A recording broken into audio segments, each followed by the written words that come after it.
का विश्लेषण आपके लिए बहुत उपयोगी विश्लेषण होने वाला है, तो वीडियो के अंत तक बने रहना। और यदि वीडियो आपको पसंद आता है तो वीडियो को लाइक और शेयर करना और चैनल को सब्सक्राइब कर लेना।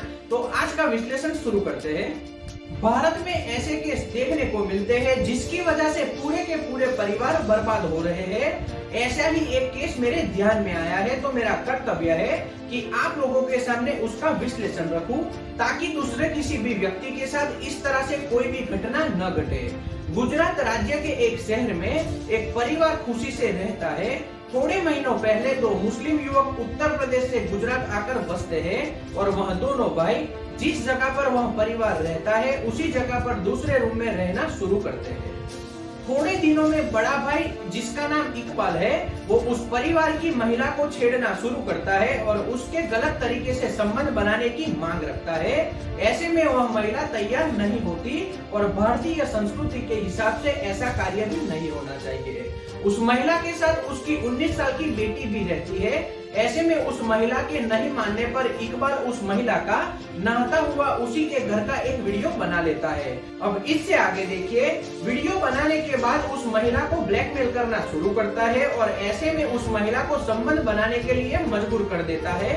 इकबाल के ब्लैकमेलिंग के कारण यह महिला उसके साथ संबंध बनाने के लिए तैयार हो जाती है और इसी तरह से इकबाल उस महिला से बार बार संबंध बनाना शुरू कर देता है।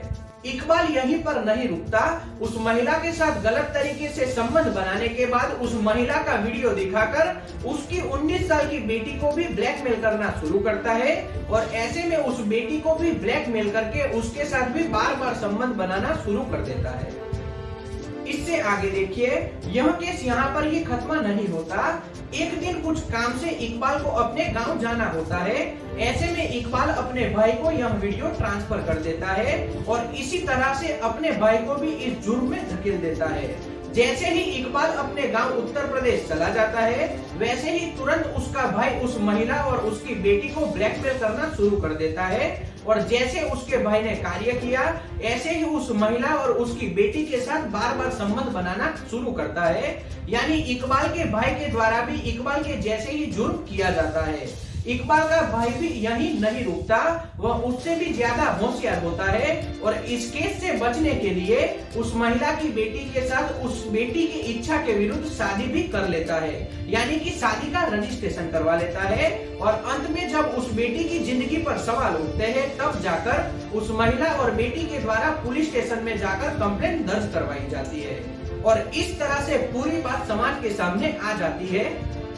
यहाँ पर सभी लोगों को ध्यान में रखना है, किसी भी व्यक्ति के द्वारा कभी भी किसी भी महिला को इस तरह से ब्लैकमेल किया जाता है तो उनके वश में होने से अच्छा है तुरंत अपने परिवार के बड़े और बुजुर्ग लोगों को इस विषय में बताइए और हो सके उतना जल्दी से जल्दी पुलिस स्टेशन जाकर कंप्लेंट दर्ज करवाइए, क्योंकि ऐसे अपराधियों का मुख्य एक ही हथियार है और वह है आपका डर। तो किसी भी व्यक्ति से डरे बिना आप लोगों को इसके खिलाफ आवाज उठाना चाहिए, तब जाकर हमारा विश्लेषण बनाने का हेतु सिद्ध होगा और दूसरा कोई भी अपराधी इस तरह से कार्य नहीं करेगा।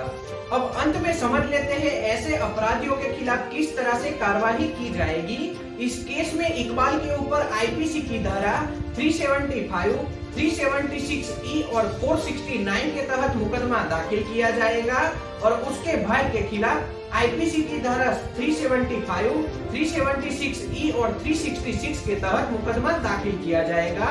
और यहाँ पर ध्यान में रखना है, इस धाराओं के अलावा दूसरे बहुत से कानूनों के तहत उनके खिलाफ मुकदमा दाखिल किया जाएगा और मुख्य तौर पर दोनों अपराधी को आजीवन कैद की सजा होगी, यानी कि अंतिम सांस तक दोनों भाइयों को जेल में ही रहना होगा, यह उनकी सजा होगी।